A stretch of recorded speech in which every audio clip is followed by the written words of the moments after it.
AITA for dating my girlfriend's friends after she demanded an open relationship? My name is Jacob. I am 30 years old, and my girlfriend Sophie is 29. We have been together for 7 years.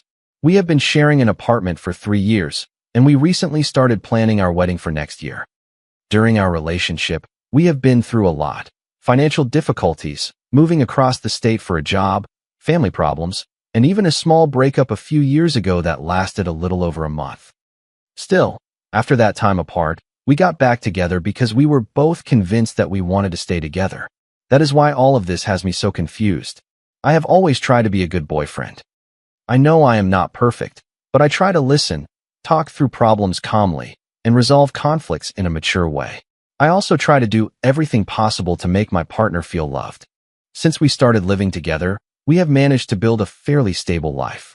I work as a mechanical engineer at an aerospace firm with a pretty fixed 9-to-5 schedule. Sophie, on the other hand, works as a freelance graphic designer. That type of work gives her a lot of flexibility with her hours.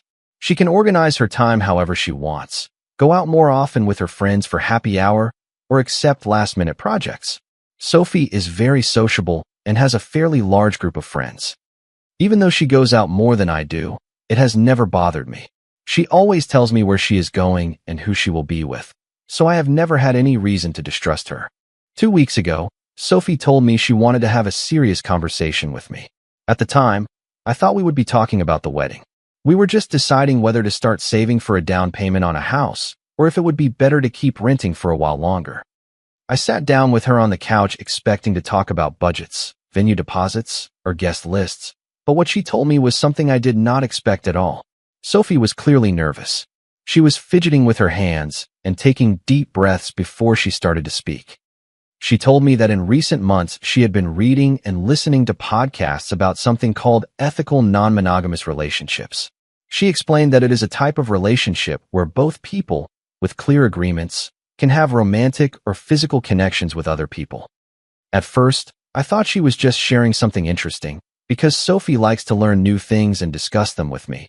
But I soon realized this was not just a casual chat. Sophie told me she had been thinking about this topic for a while and that she would like us to consider opening our relationship before getting married. According to her, she did not want to enter a marriage feeling like she was closing the door forever on any other experiences. She also said there was no one specific in mind. It was not that she wanted to be with a particular person. Rather, she explained that she did not want to ignore that curiosity and then regret it or feel frustrated a few years down the road. I stayed quiet for a few seconds because, honestly, I did not know what to say. We had never talked about anything like this in all these years. Our relationship was always exclusive, and I thought we were both on the same page about that. Then I asked her why she was bringing the topic up right now when we were organizing our wedding. She replied that this was exactly why she felt that before taking such an important step like marriage, she needed to be completely honest about what she was thinking. She also said she did not want me to think that I was no longer attractive to her or that our relationship was not enough. I love you and I want to marry you, she told me. But I do not want marriage to mean giving up any other possibility forever. I prefer to talk about this now and not when we are already married. I tried to stay calm, but the truth is her words hurt me. I could not help but feel that deep down she was saying I was not enough for her. At that moment, I also wondered if maybe there was someone else or if she had recently met someone. I asked her directly. She denied it. She said there was no one specific and that she was not talking about a particular person. According to her, it was just about the possibility of living other experiences, but in an honest way, without deceit. Our conversation lasted almost 2 hours. During that time, I tried to explain my point of view. I told her that for me, exclusivity has always been a fundamental part of a relationship. Part of what makes me feel secure is knowing that it is just her and me. I also told her that opening the relationship seemed very risky to me. I do not know if I could handle the jealousy, the comparisons, or the insecurity of knowing my partner is with someone else. Sophie listened to everything calmly. She did not argue with me. She just asked me not to make a decision right then and to think about it with a clear head. She said we could keep talking about the topic over the next few days. Since then, the atmosphere at our apartment has felt strange. We have not spoken deeply about the topic again, but it is constantly present. Sophie has been more affectionate than usual, as if she wants to prove to me that she loves me. I, on the other hand, have been much quieter thinking about all of this. I even find it hard to concentrate at work and on the wedding preparations. What baffles me the most is that until recently, everything seemed to be fine. We had plans, goals, and were excited about the future. Now I am starting to wonder if we really view the relationship the exact same way. A part of me wants to understand her perspective and see if there is a middle ground, but another part feels that this could destroy our relationship because I do not know if I could bear the thought of seeing her with another person. I am also worried about what will happen if I say no. Will she still want to marry me, or will she eventually become resentful and end up pulling away? The idea that this conversation could be the start of something that tears us apart scares me a lot. So far, I have not talked about this with anyone close to me. I do not want to tell my friends or family because I am afraid they will judge her or change the way they see her if we stay together. But I needed to get all this off my chest, and that is why I am writing here. For now, all I know is that Sophie is waiting for me to tell her what I think about opening the relationship, and I am still trying to decide if it is something I could accept or if it is a boundary I refuse to cross. Update. Thank you to everyone who commented on my previous post. Honestly, I did not expect to receive so many replies. Most people agreed on one thing. They advised me to break up with Sophie and look for a partner who wanted the same things as me in a relationship. At first, I resisted that idea quite a bit. After all, Sophie was the woman I had planned to marry. However, many comments made me realize something uncomfortable. Deep down, my trust in her was no longer the same. After posting my story, I kept thinking a lot about what people had written to me. There was a moment when I was almost entirely decided to end everything. I kept telling myself that I deserved to be with someone who shared my vision regarding commitment and exclusivity. I also thought that if Sophie had doubts before marriage, then maybe it made no sense to keep forcing the relationship. That same night, I decided to talk to her. I told her I had reflected on her proposal and that my answer was no. I tried to calmly explain that opening the relationship went completely against my core values. For me, marriage has always meant total commitment between two people. Sophie stayed silent for a few seconds, as if she were trying to process what she had just heard. Then she tried to convince me. She told me her intention was not to hurt me. According to her, the idea was to strengthen our relationship and avoid possible temptations in the future. She also explained that if we did it with clear rules, this experience could even bring us closer together as a couple. Still, I stood firm. I replied that I understood her point of view, but that I simply could not accept something like that. And then something happened that I did not expect. Sophie looked me right in the eyes and said, "You know what? This is something I need. If you do not want us to do it, then it is best if we do not get married." Those words hit me much harder than I could have imagined. In a single instant, I felt all our plans collapsing. The wedding, the years together, everything seemed to crumble right in front of me. I felt anger, sadness, and also a bit of humiliation. I was about to tell her that it was fine, that we would not get married then, and that we should each go our own way. But right at that moment, something changed inside me.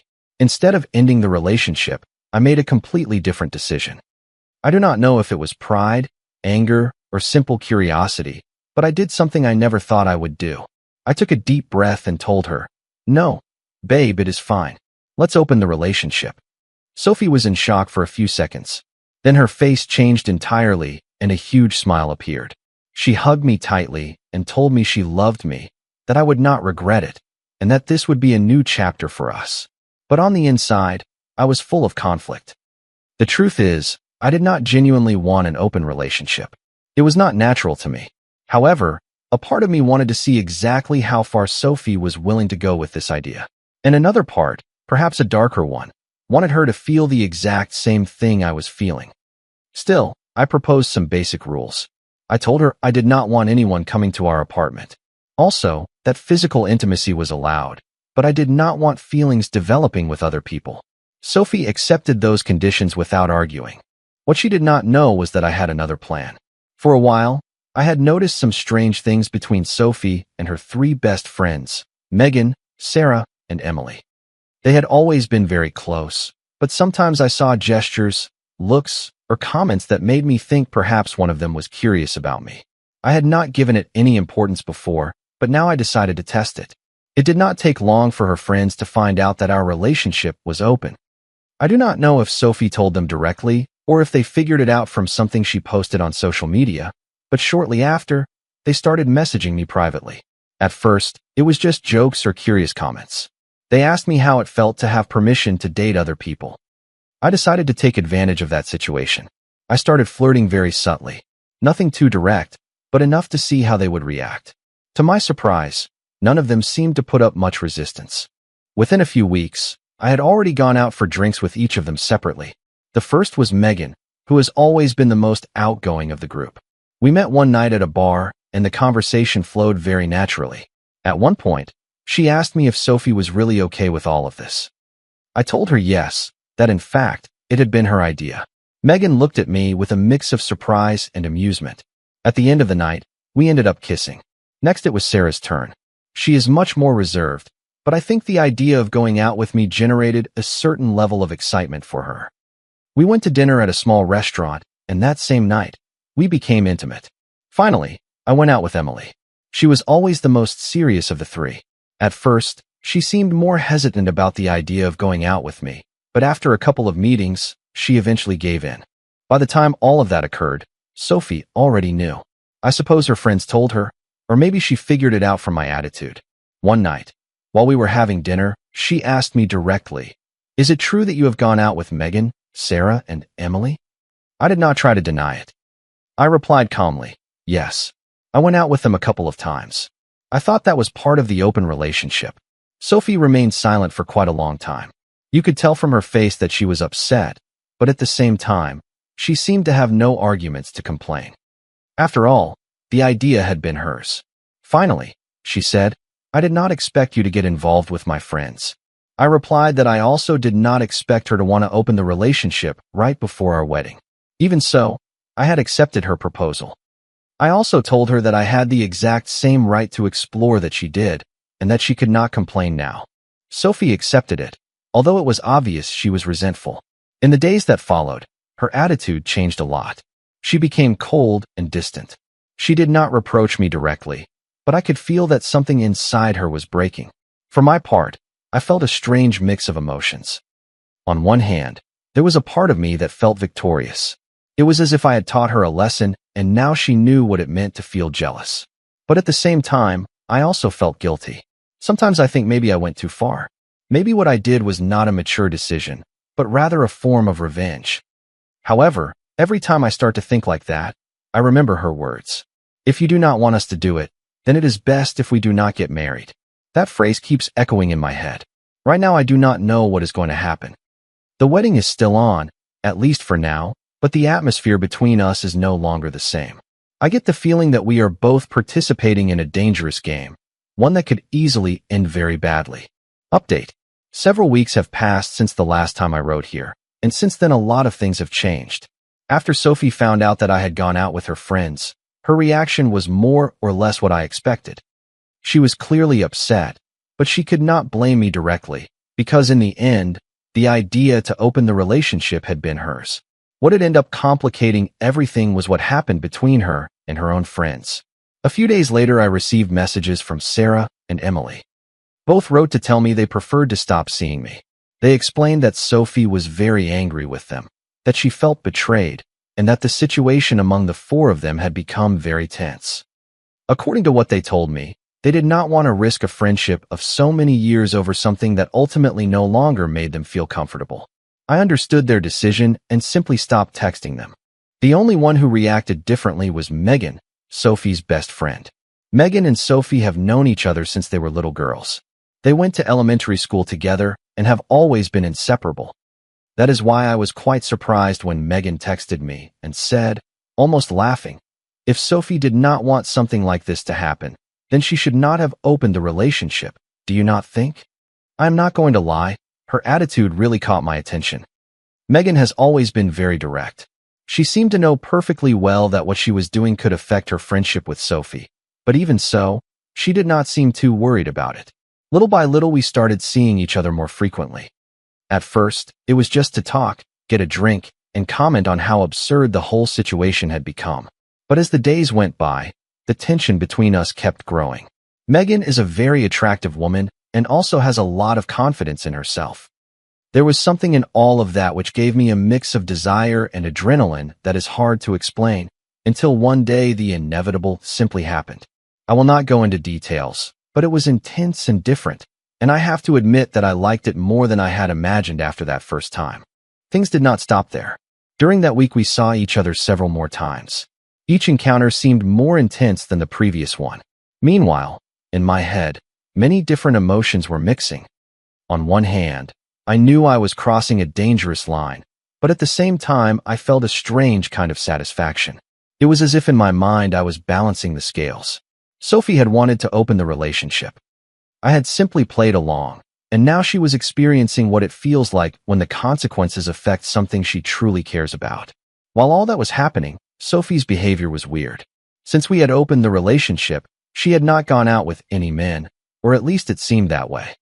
She spent a lot of time at home working or watching shows. Sometimes I asked her if she had met someone, and she always replied no, that she was not interested for now. I did not know whether to believe her. A part of me thought that maybe she was seeing someone in secret, but another part had the feeling that she really was staying home. One night, after spending the whole afternoon and part of the evening with Megan, I got home around 11. Sophie was awake waiting for me on the couch. As soon as I walked through the door, she looked at me with a serious expression and asked, "Where were you?" "It is very late." I, completely calm, took off my shoes and replied, "Sorry, it got late. I was with Megan." Her expression changed instantly. She frowned and her tone of voice grew harsher. "Where were you? The restaurants are already closed at this hour. Tell me the truth."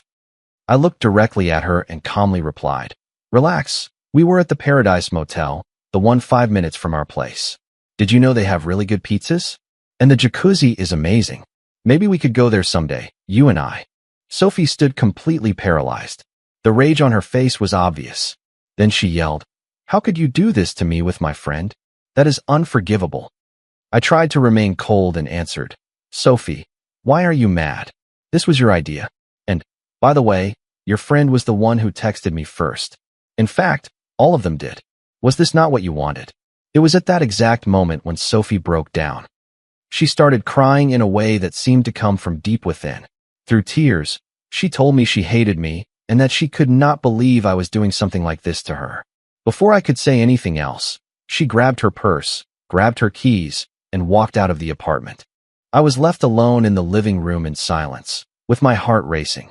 A part of me felt that I had gone too far, that perhaps I had crossed a line from which there was no coming back. But another part, one that I do not even like to admit, felt a rush of adrenaline and even a bit of satisfaction. It was as if I had finally regained control of the situation, as if I had shown her that her decisions had real consequences, that she could not play with my commitment and expect me to simply accept it without reacting. I do not know where Sophie is right now. Since that night, she has not replied to my messages or my calls. The next day, Megan texted me to ask if I was okay. She also told me that Sophie was very angry with her and that their friendship was probably broken already. Right now I do not know what to think. I am not sure if all of this is some kind of poetic justice or simply an act of self-destruction. The wedding is obviously on pause. For the first time in weeks, I feel like I have a certain amount of control over the situation, but at the same time I cannot help but feel a huge emptiness. Maybe this cannot be fixed anymore. Maybe this is simply the end of something that was very good in its time. Update. Several months have passed since the last time I wrote here. I wanted to come back to close this story because I feel like all of this changed me in ways I never imagined. After that night, when Sophie left the apartment, several days passed without me hearing anything from her. I tried to reach out a few times, but she did not answer texts or calls. Finally, a week later, she returned one afternoon to pack some of her things. We did not talk much. She just told me she needed time and that she preferred not to see me for a while. During the following weeks, it became clear that our relationship was falling apart. We tried to talk a couple of times, but it never ended well. The chats would end in arguments or uncomfortable silences. Sophie was hurt and resentful about what had happened with Megan, and I was trapped between two feelings. On one hand, I thought I had done the right thing, but on the other, I could not help feeling that maybe I had crossed the line. Finally, the day came when we sat down in the living room to talk with total honesty. I think it was the last truly honest conversation we had as a couple. Sophie told me she could not forgive what had happened. She explained that every time she looked at me, she could not help but think about Megan and everything that went down between us. She also told me that even though she had been the one who proposed opening the relationship, she never imagined I would take the situation so far, let alone involve her own friends. I responded with the same frankness. I told her I also had never thought she would risk everything we had built right when we were a year away from our wedding. I felt she had backed me into a corner with that ultimatum, and that what ended up happening was, in a way, the natural consequence of that decision. After talking for a good while, we both came to the exact same conclusion. The best thing to do was cancel the wedding and end the relationship. I am not going to lie, it was extremely painful. We spent many years together. We built a shared life full of plans, goals, and dreams. For a long time, I believed Sophie would be the woman I would grow old with, and closing that chapter of my life left a very big void. What hurts me the most when I look back is thinking about what our relationship was like before all of this. Before the topic of open relationships appeared, we were happy. We had our routines, our inside jokes, and that sense of complicity that gets built over the years. I genuinely felt lucky to have her in my life. I feel like we lost something highly valuable, something we might never be able to get back. But at the same time, I am also grateful that everything happened prior to the marriage. Sometimes it scares me to imagine what would have happened if we had discovered all of this after getting married, when there would already exist a much stronger legal and emotional commitment. As for Megan, after Sophie and I broke up, we kept seeing each other a few more times. I will not deny that there was chemistry between us, and for a while, it was hard to walk away. But as the days passed, I started to realize something important. What was happening between Megan and me was not love. In reality, it was a mix of physical attraction and a sort of resentment I still felt towards Sophie. A few weeks ago, we stopped seeing each other. There were no arguments or drama. We simply understood that it had no future. Since then, I have had a lot of time to think about everything that occurred and also about the topic of open relationships. I do not want this to sound like a critique toward people who live in those types of relationships. I am sure it can work for some couples. If there is genuine communication, clear agreements, and both truly desire it, it can probably be a healthy dynamic. But I also understood that I am not that type of person. For me, exclusivity within a relationship is not a limitation or a chain. It is a form of commitment and also a source of emotional security. I realized I could never feel at peace knowing the person I love is sharing their intimacy with someone else. And I also understood something else about what happened with Sophie. Although she claimed that opening the relationship was a way to strengthen what we had, in reality, it ended up opening a door we could never close again. The problem was not solely what we did, but what it represented. Trust began to disappear. Little by little, the image we each held of the other wore away. Deep down, neither of us was prepared to handle the jealousy, the comparisons, or all the emotional weight this situation would bring. If this experience left me with anything, it is a very clear lesson. Communication in a couple is fundamental, but so is being honest with yourself. I should never have accepted something I did not want purely out of fear of losing her. And on the other hand, she should not have put me in a situation where my only option seemed to be to accept it or end the relationship. Today I still feel sadness for everything that happened, but at the same time, I also feel more aware of what I really want for the future. If I ever have a serious relationship again, I know I need to be with someone who shares my exact idea of commitment and exclusivity. And if at some point someone proposes something that does not make me feel comfortable, I also know I must be perfectly clear from the very beginning. In the end, this entire experience left me with a hard lesson, but a valuable one. Opening a relationship is not a magic solution or a simple experiment.